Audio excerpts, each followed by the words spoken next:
वालेकुम व्यूवर्स, क्या हाल है? ठीक है और सेहत तबीयत की सुनाई कैसी है? उम्मीद करता हूँ कि सर खैर खैरियत से होंगे।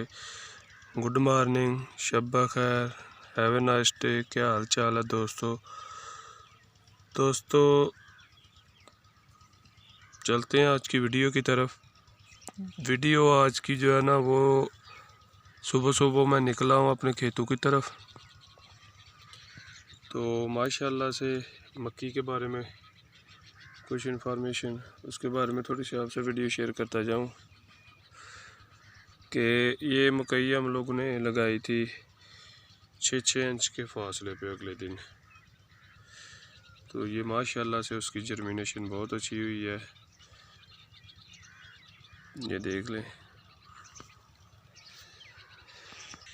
जर्मिनेशन इसकी माशाल्लाह से ठीक ठाक है। अभी इसको मसला सिर्फ ये आ रहा है कि सुबह सुबह ना कौवे पड़ते हैं और ये पौधा उखाड़ के नीचे से बीज निकालते हैं और खा जाते हैं।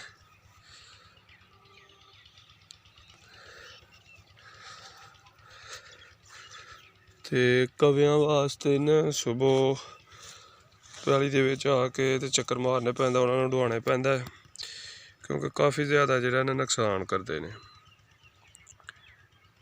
माशाल्लाह जर्मिनेशन चेक करो। बीज जिहड़े ने साडा ही पानियर अच्छा सीड है।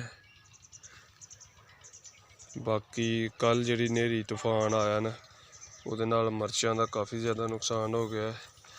जो रब नूं मंजूर होए होना उही हुंदा। मर्च दा पौधा फल ते आए दा ही ते उहदी वजह तो ना उत्ते ज़्यादा वजन ही, नेरी तूफान झक्कड़ जिहड़ा ना बहुत ज़्यादा ही। इस वजह तो जिहड़ा ना तकरीबन 50 तो 60 पौधे ने जिहड़े वो टुट गए ने। ते खैर जो अल्लाह ताला नूं मंजूर ही, शुक्र करना चाहिए अल्लाह पाक दा। इहदे विच भी इहदे च भी कोई बेहतरी होएगी। नुकसान जिहड़ा वैसे अग्गू दुआ करो कि गंदम जिहड़ी है ना पक्कन ते आई दी है ते अल्लाह पाक खैर खरीयत नाल जमींदार किसानां दे घर पहुँचाए। दोस्तों यह साडी फसल है सूरजमुखिया। सूरजमुखिया माशाल्लाह नाल देखो इहदी जर्मिनेशन भी बड़ी अच्छी है। अच्छा तुहानूं मज़े की गल एक सूरजमुखी दी दसां, एक गौर करेआ जे कि यह देखो इस टाइम सुबह का टाइम है तकरीबन 7:30 का। ये 11 बजे तक जिहड़ा ना सूरजमुखिया जिधर सूरज निकलिया न उस पासे नूं इहदे मूँह होने ने। यह गौर करेआ जी जरा, मतलब कि यह पौधा जिहड़ा ना इस टाइम एहदा लफा जिहड़ा परले पासे नूं है। जूं ही सैकंड टाइम होना 12 बजे तो बाद एहदा लफा इस पासे हो जाना। मतलब कि जिस टाइम सूरज निकलदा है, सूरज दीयां छावां दे नाल जिहड़ा ना सूरज दे नाल जिहड़ा ने इहदा बड़ा तल्लक है कि जो सूरज निकलेगा उदों इस पासे नूं होएगा सारा दा सारा सूरजमुखिया।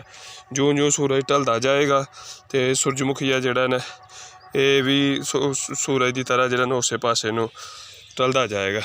फिर एक वक्त आना जदों इनूं फुल लगने न ते फुल दे उत्ते आके इन्ने जो शुरू होना फुल उदों इस पासे ही होना मशरक ते जदों फुल हो जाने सैकंड टाइम मगरब के पासे हो जाता है।